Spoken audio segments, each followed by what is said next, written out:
or someone may also call it a Hebrew history course. And for those that are be watching on YouTube or whatever format it might be, you're welcome, and we're glad to have you as an audience. Unfortunately, you missed quite a bit of the course or the class that we've been having in here. And we're at the end of the book of Genesis. We have studied quite a bit of material related to the book of Genesis. We talked quite a bit about Christian evidences as far as the study of biblical creationism as opposed to atheistic evolution. We talked about a bunch of theories and a bunch of compromises, and then we talked quite a bit about the truth. In our class, we have approached it with three methods or three ways of teaching. And the first way I may explain it is what we may call the 10,000-foot view, or we may call it a timeline view. That's a linear study of the Bible. And that would be a study of the historical, chronological study of the Bible, and especially as focused in our class on Hebrew history, the history of the Hebrew people, the Israelites. It's a good study. It's our heritage as God's chosen people. And we have said many times, we would not quite fully understand our New Testament had it not been for the Old Testament. And then vice versa, we might not fully understand the full value of the Old Testament without a study of the New Testament. Now, we've studied all the way up through the book of Genesis, all the way to the life of Joseph. We did cover in the earlier classes how that Joseph, he was a dreamer. He had some dreams. And how it was that his dreams, as he told them to his brethren and even his father, that they weren't real excited about his dreams. And can you remind me what those dreams were about and how they interpreted or to be interpreted? Anybody? Don't be afraid. You actually will be talking on Facebook, YouTube, whatever it might be. I'm not sure. The 7 lean years and the 7 years of famine, and then that would be the dreams that interpreted for Pharaoh. Okay. The whole family was bow down to him. Yes, yes. His dreams have been interpreted that his family would eventually bow down to him. The stars would bow down to him. And so, and he was resented of his brethren, and he eventually wound up in captivity as a result. And we also mentioned, too, some of the spiritual aspects of that story, how it was that partiality within our families is not a good thing. It is not a good thing. But that's what we're looking at. Let me back up just a second. We're looking at a broad timeline view, chronological study of the Old Testament, okay, or of just the history of the Hebrew people. Now we also have in our class a more narrow focused, which would be, one might say, a microscopic study of the Scriptures. Basically, at times we'll slow down and do a verse-by-verse study of the book. Because if you just do a survey of the book, an outline of the book, there's a lot that you can miss. A lot that you can miss, and a lot that you can not have that you would like to apply to your life. Which brings us to our third manner or style of teaching, and that is making application of all of those wonderful historical facts, all those great stories about God's people. We have to make spiritual application of that. If not, it's just a storybook.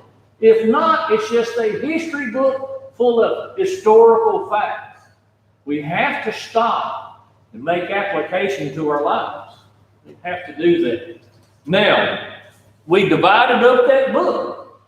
If you've been in this class for a while, you probably have a fairly good way to outline the book of Genesis. We reviewed this a couple of different times. I'm not sure if you can still see it on the board here. But how did we divide it up? But before I ask that, there is a dividing line chapter in the book of Genesis. How many chapters are in the book of Genesis overall? Very easy. There's 50 chapters, right? Okay. But one chapter is a dividing line in the book. And it has to go with the way, and it fits hand in hand with the way that we divide that book up and summarize it. What chapter is it? It's chapter 12. That's where we read about the promises to whom. The promises to whom? The promises to Abraham, right? So Genesis chapter 12, I guess you could say that would be a dividing line of the book. Now, how do we divide that book up? We said it a number of times. We divided it up into 2 fours, right? What were they? This is for the profit of our listening or YouTube listening audience. When you divide that book up, we divide it up in 12 chapters. It naturally divides into 12, or about the 12th chapter. The first 4 that we have is what? 4 events. Okay? And what are those events for our listening audience, our outside listening audience? Creation. The fall. The flood. And the nations.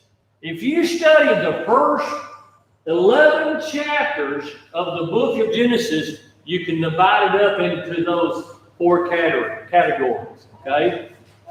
Creation, the fall, the flood, and the nations. We can remember that. That's a real short, easy way to remember that. Now, what's the other 4? 4 people. And who are they? Abe, huh? And where did we first read about Abraham? In chapter 12 of the book of Genesis, right? Where we first got Abraham. Who was his son? Huh? Isaac. And then the next person, Jacob. I don't know if our listening audience can see this. And then the final person where we're actually in our study tonight is Joseph. Okay. So if you can remember that simple outline, you've got a good understanding of the book of Genesis. Now, let's go from that broader timeline and then narrow it down to our specific verse-by-verse study. And then if we have time, we'll go back and make some spiritual applications, or we may just do that along the way. So where did we leave off last week? What chapter did we leave off in? We cover so many different items that where was our story? We had gotten to the story in the life or in the narrative to where Jacob is ready to come and see Joseph, right? Okay. Do we remember the story, how it was that there was a famine in the land? And of course, that was, we understand, let me back up a little bit, getting ahead of myself a little bit. How that Joseph came to power. Remember, his brethren had sold him into slavery. And then how it was eventually through God's blessing, he became the second most powerful individual in the world empire. Remember talking about our world empires? Egypt being the world empire at that time. And so he comes into where he has, he's afforded all the authority and privileges. And then it comes to talk, our narrative gets us to that there was a dream that Pharaoh had, as mentioned earlier, how that there'll be 7 years of plenty. This will be in chapter 41. And then how that there will be 7 years of famine, a grievous famine, we're told. And it was that since Joseph had the ability to interpret that dream, and Pharaoh understood that that was a true interpretation, that is the reason as to why that Joseph was elevated to second in power in the Egyptian empire. Okay? Any thoughts? Any questions? Anything to interject at this point? Okay, Joseph begins to prepare the nation, actually the Middle East, for a great famine. Because it wasn't just Egypt that was involved in here. The land of Canaan was impacted, and other close neighboring countries may have been impacted. So in chapter 43, it says, and the famine was sore in the land, and everything dried up. And they were all wanting what? Necessity. They wanted food. They wanted food. And they, in Canaan, the Canaanites, or the Hebrew people, understood that there was corn or bread where? Go down in Egypt. So they made a plan in chapter 43. We're just doing a brief summary catching this up, to go down into Egypt. And it is once that Joseph's brethren comes into his presence, we are probably all rather familiar with the story, to buy corn. Joseph recognizes them, but Joseph looks like an Egyptian to them. They don't recognize him. And Joseph, I don't want to say toys with them, but he challenges them. Okay? And what is the hard challenge he places before them? What is a difficult challenge? First of all, he accuses him in a, he makes the accusation. Of course, not a true accusation. He says, you're spies and you're coming down to, I'm paraphrasing, and you come down to spy on our land. And how do they respond? They say, no. Then he said, prove it. How are they to prove it? Remember the story? He asked them, Joseph asked them, tell me about your family. And they said, well, and they messed up. They said, we have one brother that's not. What does that mean? He's dead. They thought Joseph was dead. And then they said they have a younger brother of him, Benjamin, who is at home with his father. And that's when Joseph says, go up there and bring him to me. Go up there and bring him to me. Benjamin. Go bring him to me. And how do they respond? They didn't really want to do it, did they? They said, no. My father, he's lost his favorite son, Joseph. And if he were to lose his brother, younger brother, then he would go down to his grave grieving individual.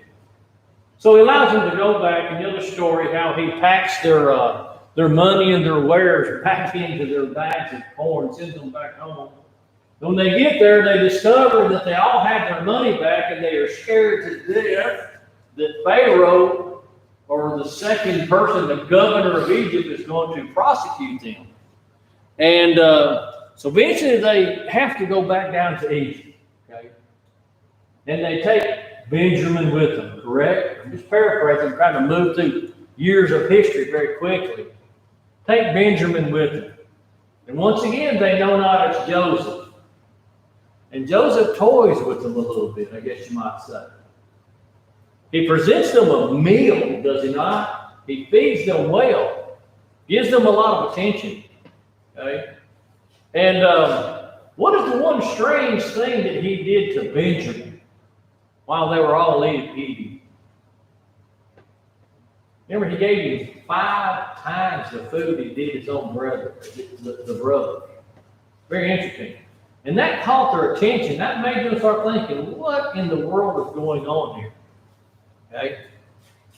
So, anyway, eventually, Joseph tells him who he is. And then he tells them to go home and get their father, Israel, who is Jacob, and bring them down with them.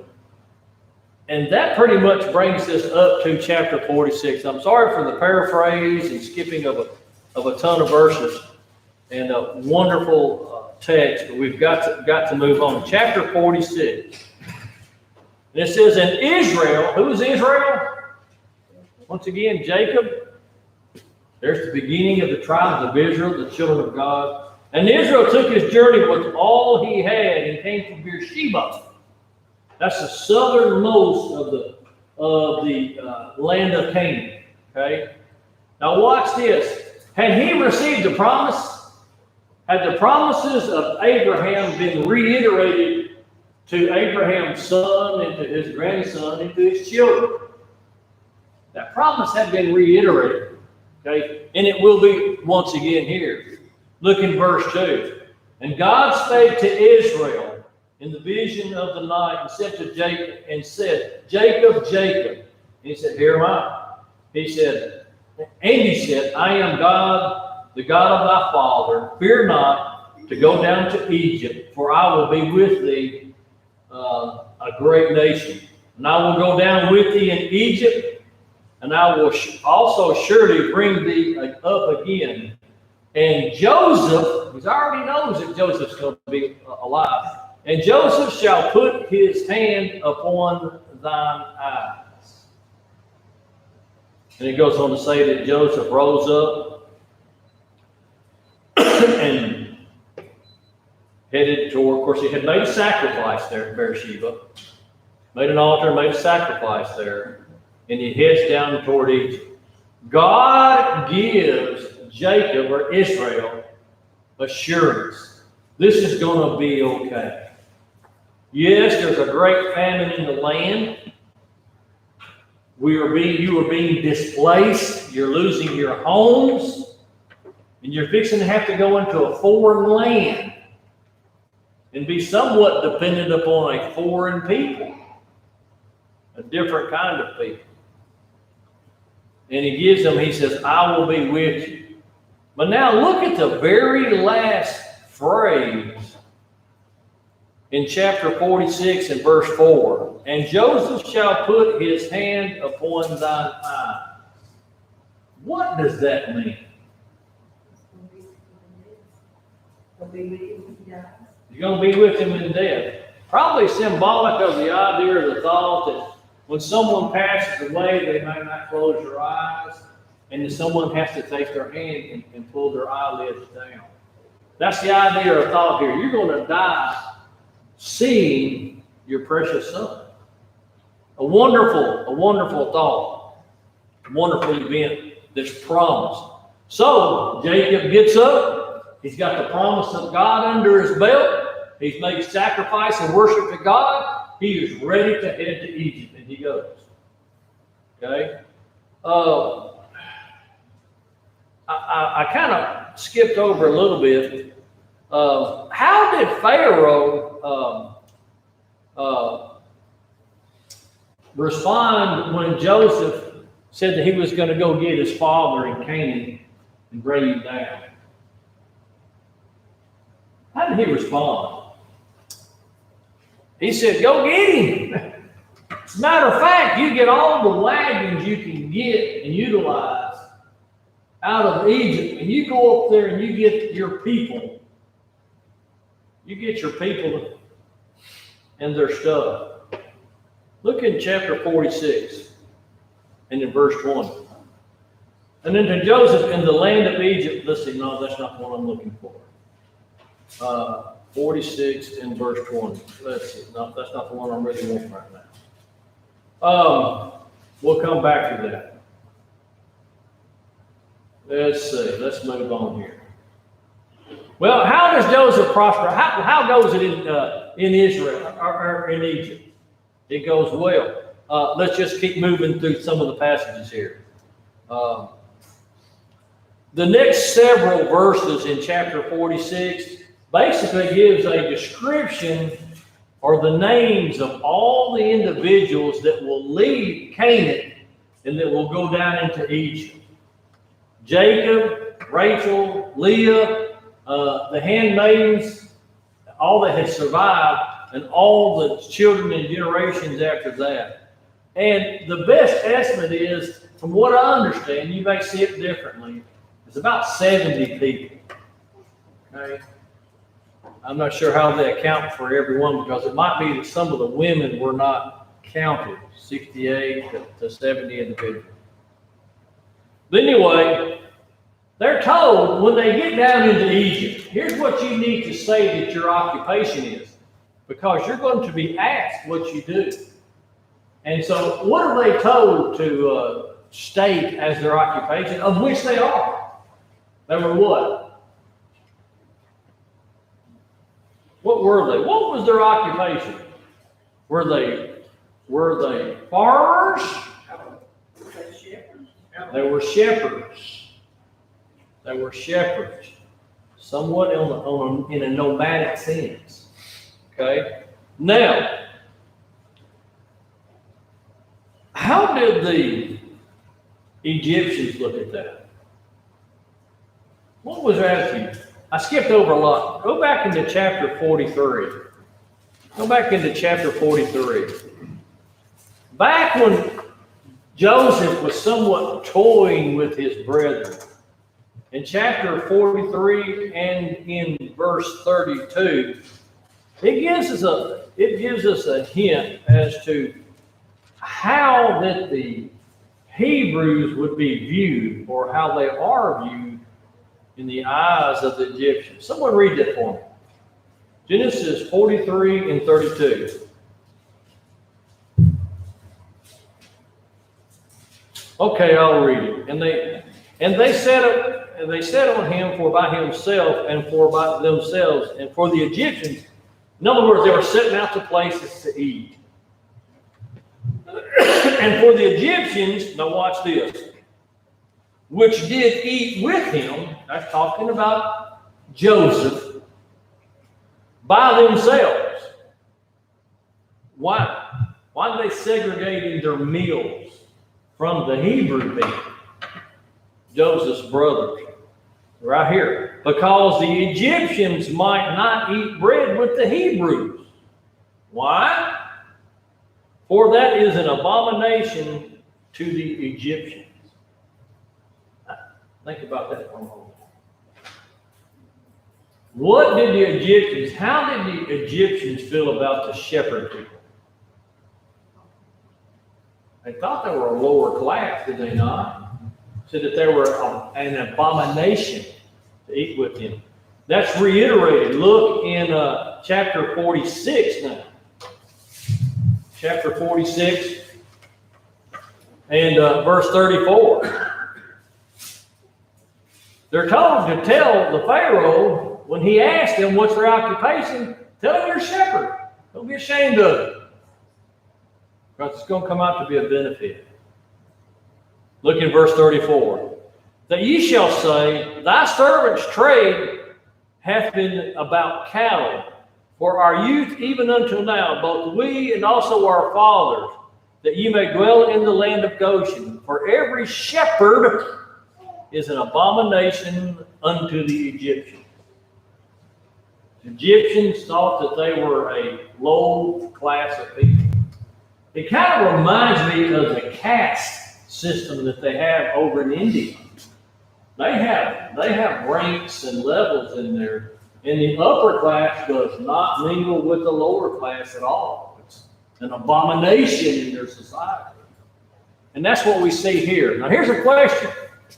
You've got God's people, Israel, the Israelites, the Hebrews, being pushed out of their land. Can you imagine the fear of that? Because there's a worldwide famine. But there are stores